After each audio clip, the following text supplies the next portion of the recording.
अस्सलामुअलैकुम, good morning, welcome to सुबह की सोच। आप सबको कहते हैं खुश आमदीद और मैं हूँ गजल अशरफ। मैं हूं हसैन लियाकत। वेलकम भी आपको हो चुका, गुड मॉर्निंग भी आपको हो चुकी ख़वातीन वज़ात। लेकिन आज हमारे साथ बहुत सारी खबरें ऐसी हैं जो कि हमने आपके साथ शेयर करनी है। लेकिन जो पहली खबर है वो बड़ी दिल दहला देने वाली खबर है। मदीना मुनव्वरा से हमारे पास खबर है। मदीना मुनव्वरा के करीब उम्रा ज़ायरीन की बस ऑयल टैंकर से टकरा गई है। हादसे में 20 ख़वातीन और 11 बच्चों समेत 42 अफराद जहाँ बाग हो गए हैं। तसादुम के बाद बस और ऑयल टैंकर्स में आग भड़क उठी और सिर्फ एक मुसाफिर जिंदा बच गया। रिपोर्ट के मुताबिक बस में सवार तमाम उम्रा ज़ायरीन का ताल्लुक भारत के शहर हैदराबाद से था। उम्रा ज़ायरीन की बस मक्का मुकर्रमा से मदीना मुनव्वरा जा रही थी। रेस्क्यू टीमों ने हादसे के मनाजिर को हौलनाक करार दे दिया और बताया कि बस मुकम्मल तौर पर जल चुकी थी, जिसकी वजह से हलाक शुदगान की शनाख्त इंतहाई मुश्किल है। बिल्कुल आप सही कह रहे हैं, बहुत ही अफसोसनाक खबर है। अल्लाह ताला उन तमाम लोगों के दर्जात बुलंद करे और जो इस वक्त जख्मी हैं उनकी हालत के हवाले से भी जैसे ही जो कुछ भी खबर आएगी आपके साथ शेयर करेंगे। अल्लाह ताला उनको भी सेहत दें, क्योंकि एक अच्छे काम के लिए थे, उम्रा करने जा रहे थे, उनकी बस थी। ऑयल टैंकर से टकराना एक बहुत बड़ा हादसा होता है। और खैर आगे बढ़ते हैं, आपको खबर देते हैं नादरा से मुतल्लिक। नादरा ने शहरियों को घर बैठे बायोमेट्रिक तस्दीक कराने की बड़ी सहूलत फराहम कर दी है। इससे पहले भी कई खबरें हमने आपके साथ शेयर की थी और गाड़ियों की खरीदो फरोख्त करने वाले शहरी इस्तेफादा उससे हासिल कर सकेंगे। नादरा की जानिब से सोशल मीडिया पर एक पोस्ट जारी की गई जिसमें शहरियों को बताया गया है कि अब उन्हें गाड़ियों की बायोमेट्रिक तस्दीक के लिए लाइन में लगने की जरूरत बिल्कुल भी नहीं है। ये सहूलत अब ऑनलाइन भी दस्तयाब है। पाक ID मोबाइल ऐप पर इस्लामाबाद रजिस्टर्ड गाड़ियों की खरीदो फरोख्त के लिए सार्फिन को बायोमेट्रिक तस्दीक की सहूलत मुहैया की गई है। अब इस्लामाबाद के शहरी घर बैठे गाड़ियों की फरोख्त के सिलसिले में बायोमेट्रिक तस्दीक करा सकते हैं, जबकि मुतल्लिका इदारे में ट्रांसफर की मजीद कार्रवाई मुकम्मल की जाएगी। आपको याद हो कि 31 अक्टूबर से गाड़ियों की खरीदारी के बाद मलकियत की तब्दीली सिर्फ बायोमेट्रिक तस्दीक के जरिए ही की जा रही है, जिसका बाकायदा तौर पर नोटिफिकेशन भी इससे पहले जारी किया गया था। और ये बात भी काबिल जिक्र है कि 1 जनवरी 2026 की अगर बात करें तो गाड़ियों की मलकियत की तब्दीली के सिलसिले में खरीदार और बेचने वाले दोनों की बायोमेट्रिक तस्दीक लाजमी हो जाएगी। कोई आपको इससे छूट नहीं मिलेगी।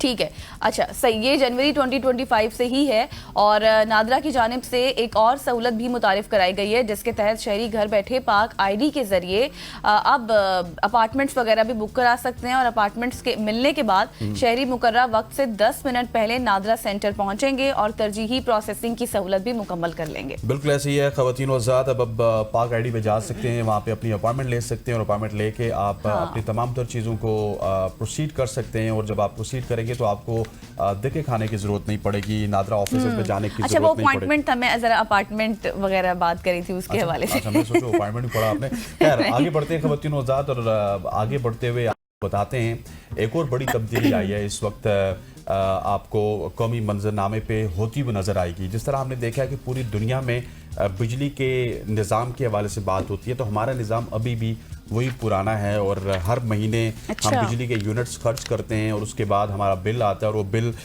बाज़ लोग तो देख के उनकी चीखें निकल जाती हैं। अब ऐसा नहीं होगा, इसमें कुछ तब्दीली आने वाली है। वफाकी हुकूमत ने मुल्क भर में बिजली के शोबे में एक बड़ी तब्दीली लाते हुए प्रीपेड मीटरिंग सिस्टम मुतारिफ करवाने का फैसला किया। अच्छा। इस निज़ाम के तहत लाखों सार्फिन के बिजली इस्तेमाल करने और बिल अदा करने का तरीका मुकम्मल तौर पर बदल दिया जाएगा। रिपोर्ट्स के मुताबिक नए निज़ाम में बिजली के सार्फिन को रिचार्जेबल कार्ड्स के जरिए बिजली का इस्तेमाल करना होगा। सार्फिन अपने कार्ड्स में बैलेंस लोड करेंगे और फिर इसी बैलेंस के मुताबिक अपनी ज़रूरत और बजट के तहत बिजली इस्तेमाल कर सकेंगे। जैसे ही किसी सारिफ के कार्ड का बैलेंस ख़त्म हो जाएगा, उसकी बिजली की फराहमी खुदकार तौर पर मुनक़ता हो जाएगी। नए सिस्टम में ना मीटर रीडर होंगे, ना माहाना बिल होगा और ना ही लेट फीस। बिजली हासिल करने का वाहिद तरीका सिर्फ कार्ड रिचार्ज होगा। हुकूमती हुकाम के मुताबिक ये मनसूबा सार्फिन को माहाना बिलों के झंझट से निकालने और उन्हें बिजली के इस्तेमाल पर बराह रास्त कंट्रोल फराहम करेगा, क्योंकि वो अपनी सहूलत के मुताबिक कार्ड में बैलेंस लोड कर सकेंगे। वफाकी हुकूमत इस सिलसिले में तमाम पावर कंपनियों के सरबराहान को ख़त लिखकर फौरी तजावीज़ तलब कर रही है और पावर कंपनियां इसी माह के इख्तिताम तक प्रीपेड मीटरिंग के मंसूबे पर अपनी तजावीज़ जमा करवा सकेंगे। मतलब ये एक बहुत बड़ी और इम्पॉर्टेंट डेवलपमेंट होगी अगर ये इस तरह से इम्प्लीमेंट हो जाता है, जिस तरह से ये स्टोरी हमने आपके साथ शेयर की है, क्योंकि अब होगा ये कि आपको इलेक्ट्रिसिटी मीटर कार्ड्स मिलेंगे जिसमें आपने बिल्कुल जिस तरह आप अपने फ़ोन में लोड करवाते हैं उसी तरह उनमें आप लोड कराएंगे। जब आपका लोड ख़त्म हो जाएगा आपके घर की बिजली भी बंद हो जाएगी।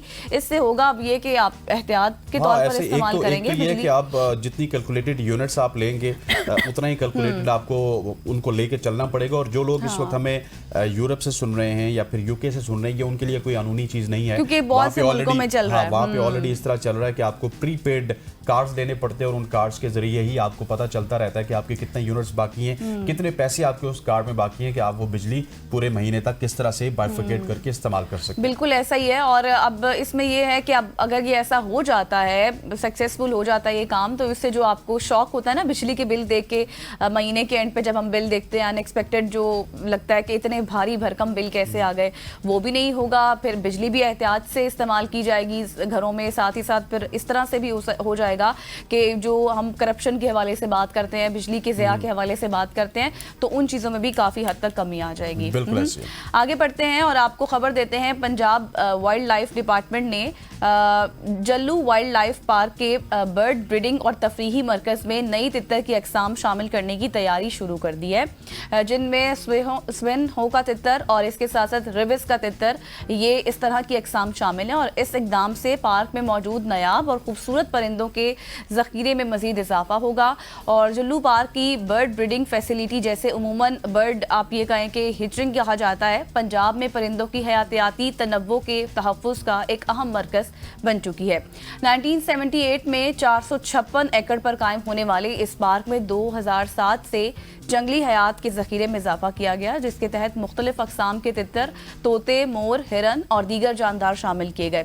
लेकिन ज़ाहिर है वक्त के साथ साथ जल्लू पार्क नायाब और गैर मुल्की परिंदों की एक बड़ी पनाहगाह की शक्ल भी इख्तियार कर चुका और यहाँ पर अभी बहुत सारे परिंदे शामिल हैं। बिल्कुल ऐसे ही है। और अगर आप तीतर को पसंद करते हैं तो आप जल्लू पार्क में जा सकते हैं और उनकी नई नई अक़साम देख सकते हैं। और ये यकीनी तौर पे एक बहुत बड़ी डेवलपमेंट है इस पूरे पार्क में और तीतर के चाहने वालों के लिए। ख़वातीन और आगे बढ़ते हैं और आगे बढ़ते हुए आपको अमेरिका से खबर देते हैं। और जो खबर मैं आपको दूंगा ये बड़ी इंटरेस्टिंग खबर है, क्योंकि ये अदाकार बहुत ही स्पेशल है और सब इनको जानते हैं। अमरीकी अदाकार टॉम क्रूज को उनकी तवील और शानदार फिल्मी खिदमात के एतराफ़ में एजाज़ी ऑस्कर अवार्ड से नवाजा गया है। ये इनकी कई दहाइयों पर मुश्तमिल कैरियर का पहला ऑस्कर है।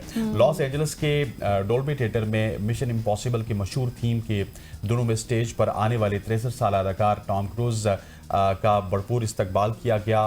कॉलिन फेरल की जानिब से, एमिलो स्टीविस की जानिब से और लेजेंडरी डायरेक्टर स्टीवन स्पिलबर्ग ने उनका इस्तकबाल किया। लेजेंडरी डायरेक्टर स्टीवन स्पिलबर्ग ने टॉम क्रूज की मिनॉरिटी रिपोर्ट और वॉर ऑफ द वर्ल्ड जैसी फिल्में डायरेक्ट की थी और 4 बार ऑस्कर अवार्ड के लिए टॉम क्रूज को नामजद होने के बावजूद कभी भी ये अवार्ड ना मिल सका और वो ना जीत सके।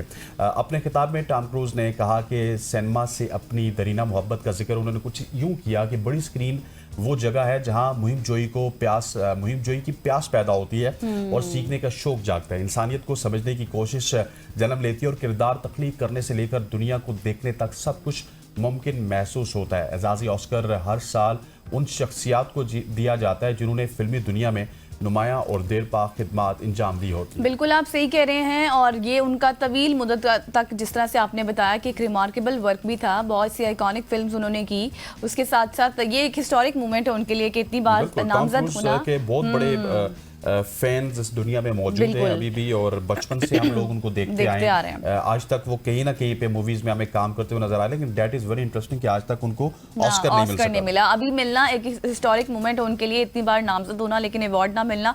और उनकी ना एक इसके साथ साथ लगन काम में भी देखें, इससे कितना बड़ा मैसेज है कि उन्होंने अपने काम को छोड़ा नहीं। रिमार्केबल वर्क था उनका, हम देखते भी आए, जैसे हसनैन ने भी बात की, और एक कंसिस्टेंसी जो होती है ना वो नजर आई काम में, डिसिप्लिन नजर आया, हार्ड वर्किंग नजर आई। हमारे तो एक जुमला कहा जाता है ना, जिसने भी अच्छी ग्लासेस पहनी हो तो कहते हैं हाँ आज तो तू टॉम क्रूज लग रहा है। हाँ बिल्कुल उसको कहा जाता है। लेकिन खैर हम उनको मुबारकबाद देते हैं अपने इस प्लेटफॉर्म से और आगे बढ़ते हैं। अब आपको ले चलते हैं दुबई, जहां पर दुबई में अब शोर मचाने वाली गाड़ियों के लिए AI रेडार नस्ब किया जाएगा। दुबई हुकाम के मुताबिक दुबई पुलिस AI रेडार से गाड़ियों के शोर पर नजर रखेगी और शोर मचाने वाली गाड़ियों पर 2000 दिरहम जुर्माना और 12 ब्लैक पॉइंट्स आयद होंगे, जबकि ऐसी खिलाफ वर्जी पर जब्त होने वाली गाड़ियों की 20 पर 10,000 दिरहम जुर्माना होगा। और दुबई पुलिस के मुताबिक ज़्यादा हॉर्न बजाने वाले या फिर आवाज़ बुलंद करके जो गाड़ियों पर चलती हैं, जो गाड़ियाँ सड़क पर चलती हैं, गाने सुनते हैं लोग, उन पर भी जुर्माना होगा। ये अब रूल आउट दुबई को दुनिया का पुरसकून महज़ब तरीन शहर बनाने के लिए लागू किया गया है। और पुलिस का ये भी कहना है कि आने वाले महीनों में रडार की तादाद में बतदरीज इजाफा भी देखने में आएगा। बिल्कुल ऐसे है, दुबई वालों ने अगर पैसे बचाने और स्पेशली 2000 दिरहम बचाना है तो उनको अपने गानों की आवाज़ भी कम करनी होगी और अपनी गाड़ी की भी ठीक से मुरम्मत करनी होगी। जो आज खबरें हम सुन रहे हैं इस्लामाबाद में कि आपको गाड़ी के रिन्यूअल के लिए दोनों का बायोमेट्रिक चाहिए, एक बायोमेट्रिक ख़रीदार का होगा, एक बेचने वाले का होगा। तो इसी तरह मैं समझता हूँ कि ये वाली तमाम तर चीज़ें 2004-5 से या 6 से दुबई में इम्प्लीमेंट हो रही थी। तकरीबन वो 20 साल कामयाबी से इसको इम्प्लीमेंट कर चुके हैं। अब हम इस तरफ जा रहे हैं और वो कहाँ पे जा रहे हैं वो आपके सामने है।